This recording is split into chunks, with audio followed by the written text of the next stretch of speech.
So hi social post viewers, welcome to our channel. So ఈరోజు మన ముందు ఉన్నారు ఎస్తర్ గారు. టెనెంట్ మూవీతో ముందుకు వస్తున్నారు. So hi ma'am. హాయ్ అండి. సో చాలా క్యూట్గా ఉన్నారు ఫస్ట్ ఆఫ్ ఆల్.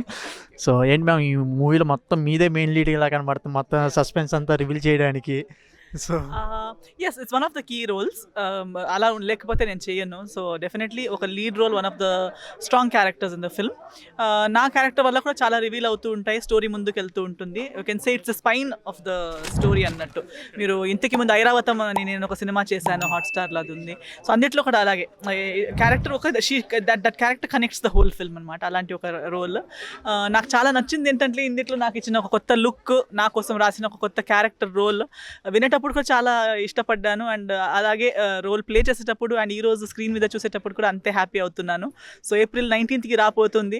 సో జనాలు నన్ను నమ్మి, నా టాలెంట్ని నమ్మి నన్ను సపోర్ట్ చేస్తే ప్రతి ఒక్కరు ఈ సినిమా చూసి హ్యాపీ అవుతారని నమ్మకంతో నేను వెయిట్ చేస్తున్నాను. అంటే మనకి ఇండస్ట్రీలో చూసుకుంటే మెయిన్ రీల్ చేయడానికి సో అనుష్క గారు ఇలాంటి వాళ్ళు, బాగుమతి, సో అరుంధతి ఇలాంటివి చేశారు. సో అలాగే మీరు కూడా ఇలాగా సోలోగా చేస్తాను ఒక మెయిన్ రీల్ అని ఇప్పుడు అనుకున్నారు? లేదండి, అలా ఏం అనుకోలేదు, నేనేం ఆలోచించలేదు. నాకు ఒక మంచి యాక్టర్గా ఎదగాలనుండి, నేను ప్రతి సినిమాతో ఒక యాక్టర్గా, ఒక మనిషిగా గ్రో అవ్వాలనే కోరిక నాకుంది. అది ఏ రోలు అంటే, నేను పెద్ద అరుంధతి లాంటి రోల్ అని అనుకుని చేసి అది ఆడకపోవచ్చు. అది ఒక చిన్న రోల్ ఏదో నాకు తెలియదని చేసిన అది ఆడవచ్చు. సో ఇంపార్టెంట్ ఏంటనేది మనం నిజాయితీగా ఆ రోల్ని ప్లే చేయడం. సో నేనైతే మరి నేను ఆ రోల్ చేస్తేనే బాగుంటుంది, ఈ రోల్ చేస్తేనే బాగుంటుంది అని అనుకోకుండా నాకు నచ్చింది ఒక యాక్టర్గా, మనిషిగా ఇది నాకు ప్లస్ అవుతుంది అనిపించింది. చూస్తూ జాగ్రత్తగా నిజాయితీగా చేస్తూ వెళ్తున్నాను.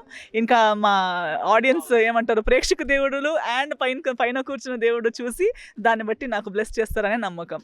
రాజేష్ గారికి ట్రైలర్లో ఒక డైలాగ్ వేసారు. సో అంటే సార్తో వర్క్ చేయడం, మీరు ఆల్రెడీ ఇది వరకు చూసుంటారు. సో ఇందులో వర్క్ చేయడం ఎలా అనిపించింది? కొత్తగా మీరు కూడా అందులో లేదు, నేను రాజేష్ గారు కలిసి నా ఫస్ట్ సినిమా నుంచి రాజేష్ గారు ఉన్నారు. 1000 అబద్ధాలలో కూడా ఉన్నారు, భీమవరం బుల్లుడులో కూడా ఉన్నారు. సో నా ఫస్ట్ వచ్చిన దగ్గర నుంచి చాలా మెయిన్ రీల్ కదా, చాలా పాత ఫ్రెండ్ లిస్ట్లో ఉన్నారనమాట.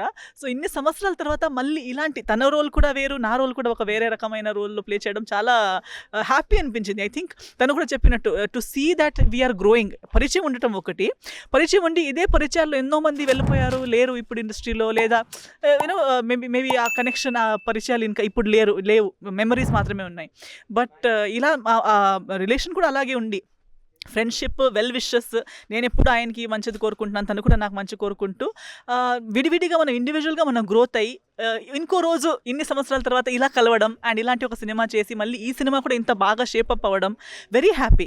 నేను నిజంగా కోరుకుంటున్నాను ఈ సినిమా వల్ల రాజేష్ గారికి కూడా కొత్త ట్విస్ట్, కెరియర్లో ఒక కొత్త ఇది హై రావాలి అండ్ నాకు కూడా రావాలి. అండ్ ప్రతి ఈ టీంలో ఉన్న మన డైరెక్టర్ గారికి కూడా ప్రతి ఒక్కరికి ఈ సినిమా వల్ల ప్లస్ అవ్వాలనే నా కోరిక.